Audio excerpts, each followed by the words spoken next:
In 1925, the novel Mrs. Dalloway by Virginia Woolf appeared, a novel where the writer shows her total rejection of traditional literature. This means that the events that traditionally make up a story are no longer important. What matters is the impression they make on the characters who experience them. The novel starts with a famous sentence: Mrs. Dalloway said she would buy the flower herself. So at 10 a.m. on a Wednesday early in June 1923, Clarissa Dalloway goes to Bond Street to buy some flowers for a party she's giving that evening at her house. While she is in a flower shop, a car drives noisily past and shifts the attention to the street.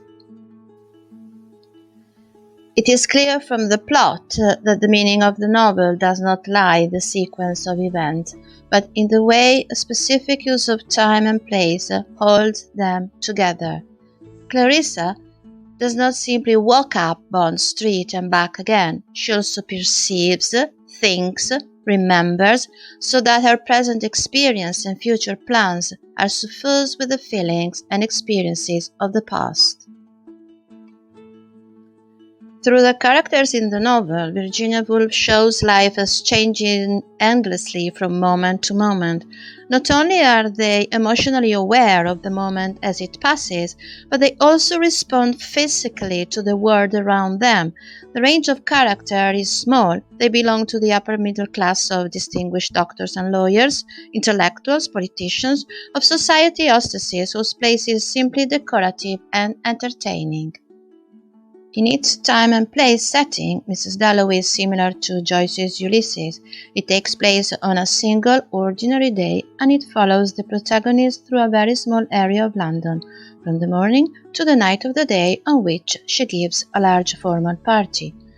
Unlike Joyce, however, Woolf does not elevate her characters to the level of myth, but shows their deep humanity behind their social mask.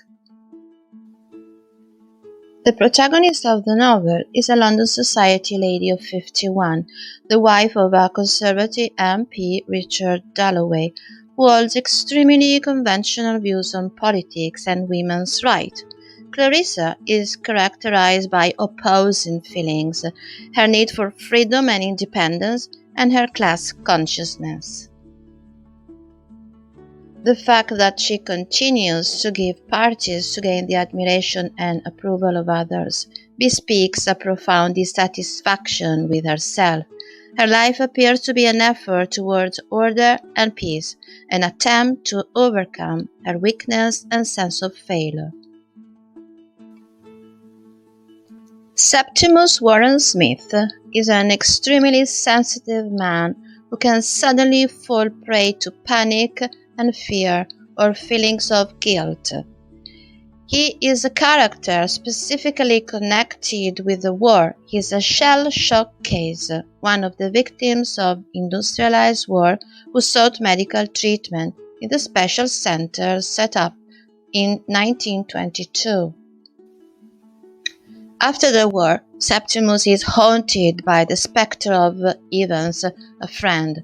He suffers from headaches and insomnia. He cannot stand the idea of having a child, and he is sexually impotent.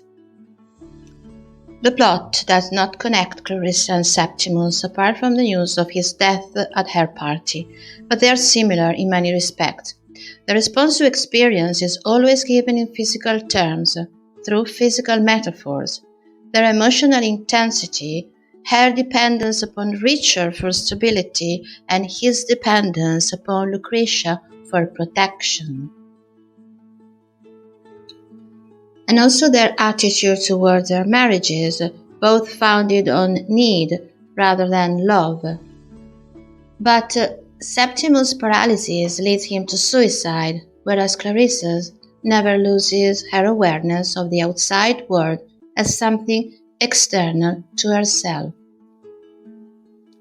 In the end, she acknowledges her deceptions, accepts old age and the idea of death, and is prepared to go on. The novel's last line, "for there she was," suggests a new Clarissa, and this is the Clarissa neither Peter Walsh nor Richard Dalloway will ever know as the reader knows her, having seen flash after flash through her consciousness.